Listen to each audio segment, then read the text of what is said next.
that there's room for so much collaboration and different trials given what's coming forward. There's so many different projects right now. We could do clinical trials on nutrition at one site, on respiratory care at another site. We could do complementary studies between different networks.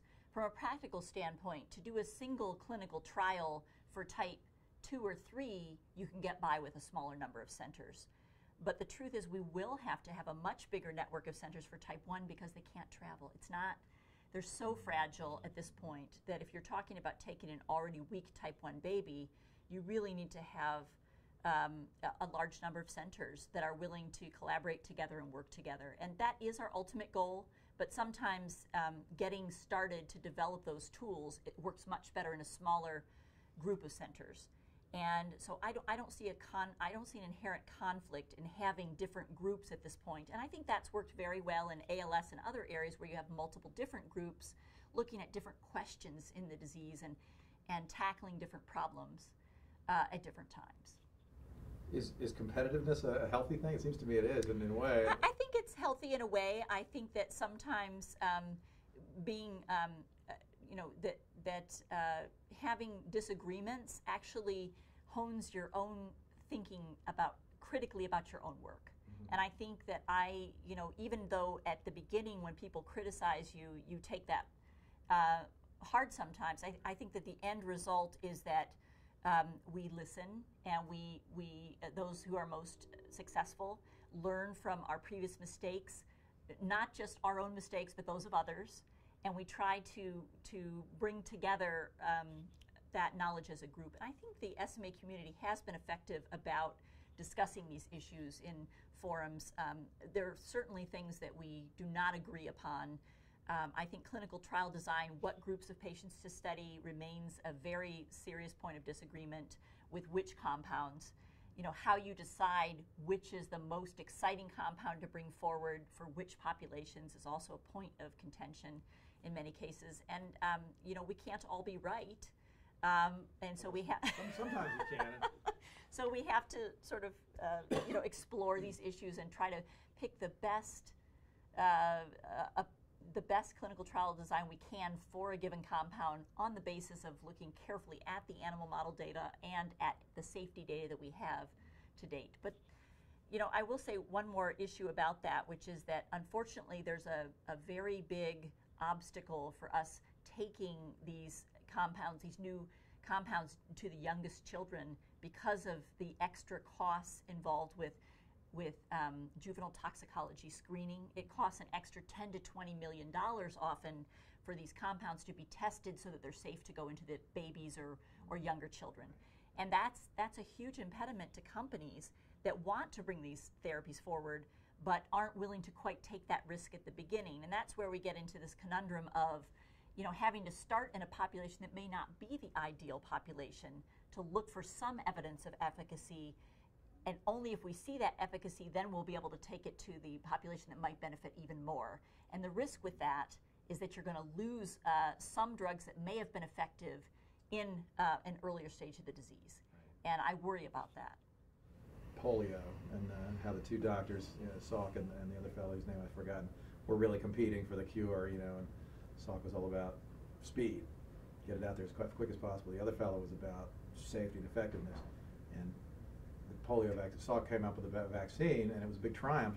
But then the other fellow came out with his, and it was actually better and a little bit more effective and a little bit safer. So they both were right. Yeah, I think the trouble, with rare disorders, the competition is always good. I think that's good. It makes us think. It makes us critique ourselves. It makes us critique each other.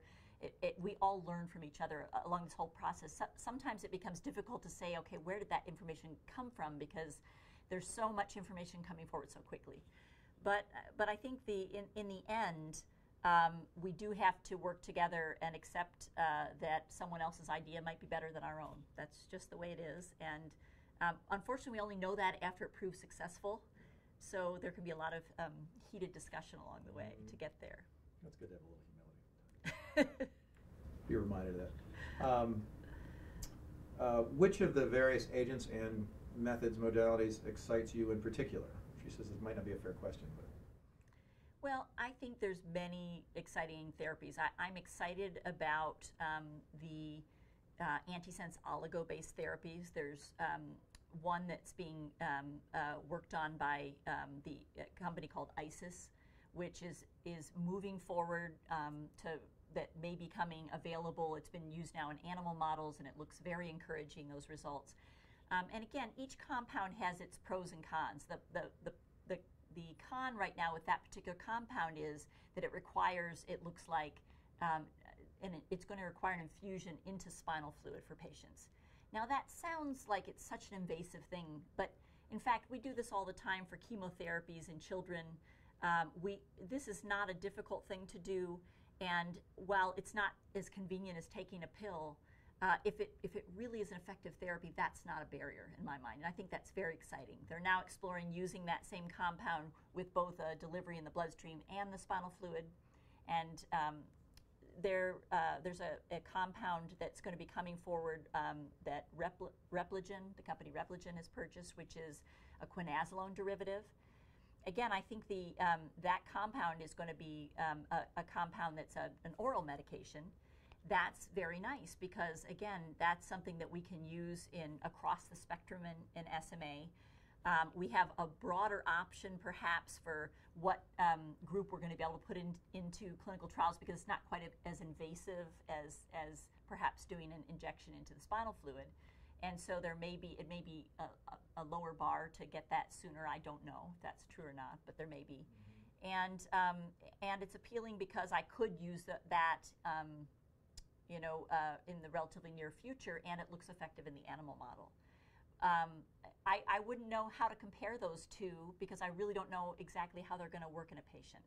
And it probably depends on which patient population again, you might take that Repligen compound, the quinazolone derivative, and you might put it in a baby with SMA1 who already has symptoms, and it may do nothing. But you might take that same compound and you might put it into a younger type 2 child or a child with type 3 disease, and it could have very dramatic effects. So I think that's part of the ongoing discussion, is deciding which therapies are most exciting. But the truth is that these animal model studies can only take us so far. And then we have to take a deep breath, and we just have to say, okay, what's ready to move forward? What seems reasonable? What does the safety data show us? What is the best age range for this particular formulation? What's the FDA going to agree about in terms of what outcome measures we've used to decide to test these compounds? Then there's stem cell therapies coming forward.